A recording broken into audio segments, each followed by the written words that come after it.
എല്ലാ വലിയ ക്രൈംസിന്റെയും പിന്നിൽ master brain is A woman. നമുക്കിപ്പോ ആളൂരിനെ പോലെ ഒരാളെടുത്ത് അയാൾ ജോലി ചെയ്യരുതെന്ന് പറയാൻ പറ്റും. പത്രസമ്മേളനം സത്യം പറഞ്ഞാൽ ഞാൻ കണ്ടില്ല. ഒരാളെ കൊല്ലണം എന്ന് നമുക്ക് പറയാൻ പറ്റൂല. ഇപ്പൊ മെൻസ് കമ്മീഷൻ വരുന്നതിനെ കുറിച്ച് ഒരുപാട് ചർച്ചകൾ നടക്കുന്നുണ്ട്. അതിന്റെ ഏറ്റവും കൂടുതൽ എനിക്ക് രാഹുൽ ഈശ്വറാണ് അതിന്റെ ഒരു കൂടുതൽ ഇതിനെ കുറിച്ച് സംസാരിക്കുന്നത്. ആവശ്യമുണ്ടോ ഒരു മെൻസ് കമ്മീഷന്റെ ആവശ്യം ഉള്ളതായിട്ട് ഫീൽ ചെയ്തിട്ടുണ്ടോ? ഈ രണ്ട് വിഭാഗത്തിലും സ്ത്രീയിലും പുരുഷന്മാരിലും നല്ലതും ചീത്തയുണ്ട്. നമുക്ക് സ്ത്രീകളെല്ലാം നല്ലവരാണെന്ന് പറയാൻ പറ്റത്തില്ല, പുരുഷന്മാരെല്ലാം നല്ലതാണെന്ന് പറയില്ല. സ്ത്രീകൾ കാരണം എത്ര ഷാരോണിന്റെ കേസ് തന്നെ എക്സാമ്പിൾ അല്ലേ. സ്ത്രീകൾ അത്രയും ഭയങ്കര മാസ്റ്റർ പ്ലാൻ ചെയ്ത് നിങ്ങൾ നോക്കിയാൽ മതി. പുരുഷന്മാരെല്ലാം ഓൺ എ സഡൻ റിയാക്ഷൻ ഇത് ചെയ്യുന്നതാണ്. പക്ഷെ സ്ത്രീകൾ അങ്ങനെയല്ല ശ്രദ്ധിച്ചിട്ടുണ്ട്. പ്ലാൻ ചെയ്യും. ഈ ലോകത്തെ എല്ലാ വലിയ ക്രൈംസിന്റെയും പിന്നിൽ master brain is A woman. So അത് വേണം. പക്ഷെ അതിനെക്കാട്ടിലൊക്കെ ഹ്യൂമൻ കമ്മീഷൻ ഉണ്ടല്ലോ, അതാണ് ഏറ്റവും നല്ലത്. ഈ ജെൻഡർ വൈസ് തിരിക്കുന്നതിലും ബെറ്റർ ഹ്യൂമൻ കമ്മീഷൻ കുറച്ചും കൂടെ ഒന്നിതാവണം. അല്ല, ഞാനും അതാണ് അതിനെപ്പറ്റി നമ്മളെ രാഹുൽ ഈശ്വറിന്റെ പത്രസമ്മേളനത്തിന് ശേഷം ചിന്തിച്ചൊരു കാര്യം അതാണ്. വിമൻസ് ഈ പറയുന്ന വനിതാ കമ്മീഷൻ ആയിക്കോട്ടെ, പത്രസമ്മേളനം സത്യം പറഞ്ഞാൽ ഞാൻ കണ്ടില്ല.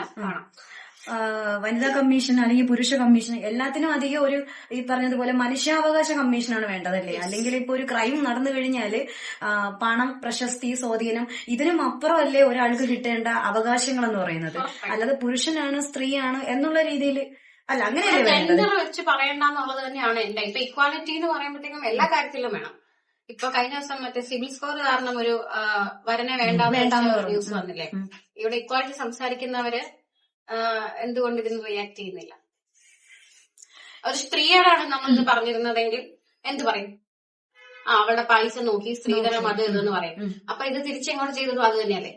അതെന്തുകൊണ്ട് അവിടെ ഇക്വാലിറ്റി ഒരു ഇതില്ലാതെ വരുന്നു? അതൊക്കെ ചിന്തിക്കേണ്ട കാര്യം. ഷാരോൺ വധക്കേസില് ഇപ്പൊ നമ്മുടെ ഗ്രീഷ്മയ്ക്ക് വധശിക്ഷ കിട്ടിയതിനെ കുറിച്ചിട്ട് റിട്ടയർഡ് ജഡ്ജി കമാൽ പാഷ ഒരു കോൺട്രവേഴ്സി ഉണ്ടാക്കിയിട്ടുണ്ടായിരുന്നു. അതായത് അത് അങ്ങനെ ചെയ്തു പോയതാണ്, അതായത് പുള്ളിക്കാരിക്ക് രക്ഷപ്പെടാൻ വേണ്ടിട്ട് ചെയ്തു പോയതാണെന്ന് പറഞ്ഞു.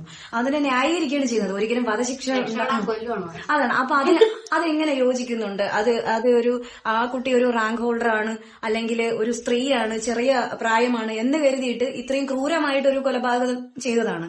അപ്പൊ ആ കുട്ടി ഇനി എന്തായാലും ഹൈക്കോടതി പോയി കഴിഞ്ഞാല് വധശിക്ഷ മാറുമെന്ന് പറയുന്നു. അതിന് സപ്പോർട്ട് ചെയ്യുന്നുണ്ടോ അതിനെ?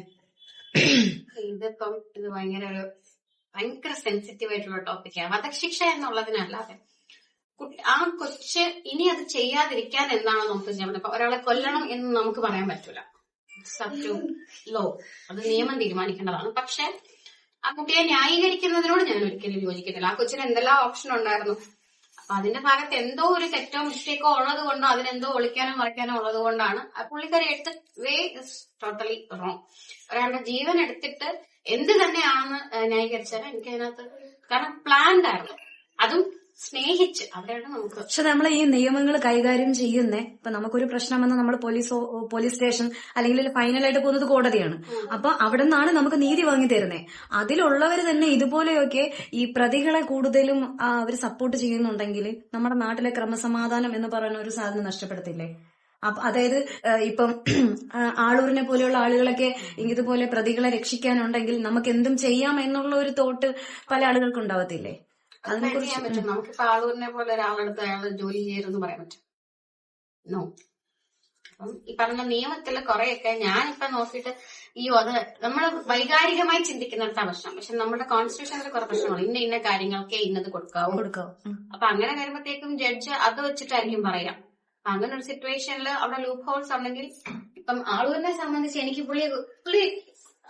അദ്ദേഹത്തിന്റെ ജോലിയാണ് ചെയ്യണേ അല്ലേ.